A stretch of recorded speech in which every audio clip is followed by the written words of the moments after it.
துருக்மேனியாவில் Ashgabat அப்படின்னு ஒரு நகரத்தில் ஒரு புவியியல் விஞ்ஞானி இருந்தார். அவர் ஒரு நாய்க்குட்டி வளர்த்தார். ஒரு நாள் முன்னிரவு நேரம் ஒரு மேஜைக்கு முன்னாடி உட்காந்து அந்த விஞ்ஞானி ஏதோ கணக்கு போட்டுக்கிட்டு இருக்கிறார். அவருக்கு ஒரு சின்ன பெண் குழந்தை, அது தொட்டிலில் தூங்கிட்டு இருக்குது. அந்த நாய்க்குட்டியும் ஒரு மூலையில் படுத்து அது பாட்டுக்கு தூங்கிட்டு இருந்தது. ஒரே அமைதி.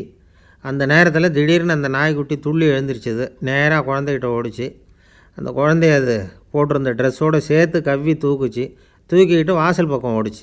நாய்க்குட்டி குழந்தைய கவ்வி தூக்க முடியுமாங்கிற சந்தேகம் உங்களுக்கு இல்லையா? நீங்கள் நம்ம ஊர் நாய்க்குட்டியவே பார்த்து பழக்கப்பட்டிருக்கீங்க.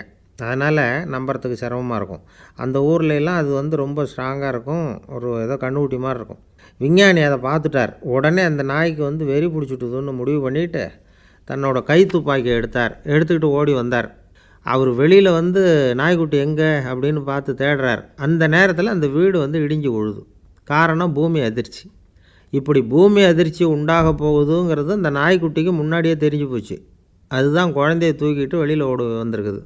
அது மூலமாக அந்த குடும்பத்தையே காப்பாற்றிருக்குது அந்த நாய்க்குட்டி.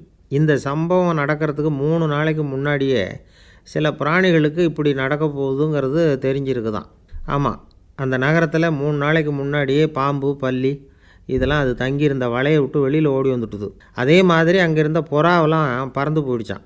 இதே மாதிரி யுகோஸ்லோவியாவில் கூட ஒரு நகரம், அங்கே ஒரு நாள் ராத்திரி ஒரு மிருக காட்சி சாலையில் திடீர்னு ஒரு பெரிய கலவரம், கூச்சல், குழப்பம். அங்கே இருந்த கழுதை, புலி, யானை, பறவை எல்லாம் கண்ணாபின்னான்னு கத்த ஆரம்பிச்சுட்டுது. நீர் யானை அதுக்குன்னு போடப்பட்டிருந்த தடுப்பையே தாண்டி குதித்து வெளியில் வந்துட்டுதான். மறுநாள் தான் எல்லாருக்கும் விஷயம் புரிஞ்சுது. அடுத்த நாள் காலையில் அங்கே பூமி அதிர்ச்சி உண்டாயிட்டுது. இப்போ பாருங்கள், அதாவது மனுஷனை போய் தீர்க்கதரிசி அது இதுன்னு சொல்லிகிட்டு இருக்கிறோம். இவனை விட அது பரவாயில்லைன்னு தோணுது. அதாவது மிருகங்கள் ஒன்று நடக்க போகுதுங்கிறத முன்னாடியே புரிஞ்சுக்குதே. சரி, இதெல்லாம் எப்படி அது முன்கூட்டி புரிஞ்சுக்குது? அதுதான் படைப்பு ரகசியம். அதை கண்டுபிடிக்கிறதுக்கு தான் மனுஷன் ஆராய்ச்சி பண்ணிகிட்டு இருக்கிறான். விஞ்ஞானிகளோட ஆராய்ச்சியெல்லாம் ஒரு பக்கம் இருக்கட்டும், வீட்டுக்குள்ளேயே சில ஆராய்ச்சி பண்ணி பாருங்களேன்.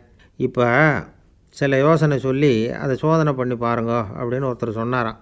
அதாவது இப்போ மழை வருமா வராதா அப்படின்னு தெரிஞ்சுக்கணுமா, உடனே ஒரு பூனைக்குட்டி பின்னாடியே மெதுவாக போய் அது என்ன செய்யுதுன்னு கவனித்து பார்க்கணும்.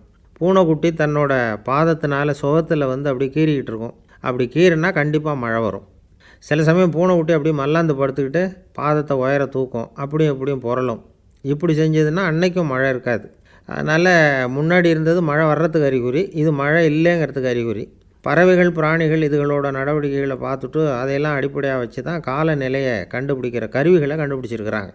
வாத்து இருக்குல்ல, சில சமயம் தன்னோட அழகை தன்னோட இறகுகளில் அப்படியே புதைச்சிக்கும். அப்படி செஞ்சால் குளிர்காலம் வரப்போகுதுன்னு அர்த்தம். பருவநிலை குளிராக மாறப்போகுதுங்கிறதுக்கு இதுதான் அறிகுறி. சிட்டுக்குருவி இருக்குதுல்ல, அதெல்லாம் புழுதியில் உழுந்து புரளும். சிறகுகளை படபடன்னு அடிச்சுக்கும். அப்படி செஞ்சால் மழை வரப்போகுதுன்னு அர்த்தம். ஒன்று மட்டும் நாம் நல்லா தெரிஞ்சுக்கணும், இயற்கையின் சீற்றம்னு சொல்கிறோம் இல்லையா, இயற்கை ஏன் நம்ம மேலே கோவப்படுது? இயற்கையை நாம் அனுசரித்து போகிறதில்ல, அதனால் கோவப்படுது.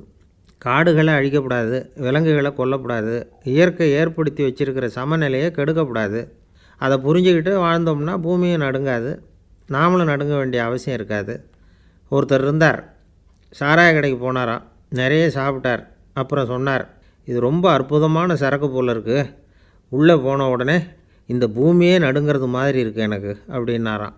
இதுக்கு கடைக்காரர் சொல்லியிருக்கார், நீங்கள் சாப்பிட்டது வெறும் பச்சை தண்ணி தாங்க, இப்போ ஏற்பட்டிருக்கிறது நிஜம் பூமி அதிர்ச்சி அப்படின்னாராம்.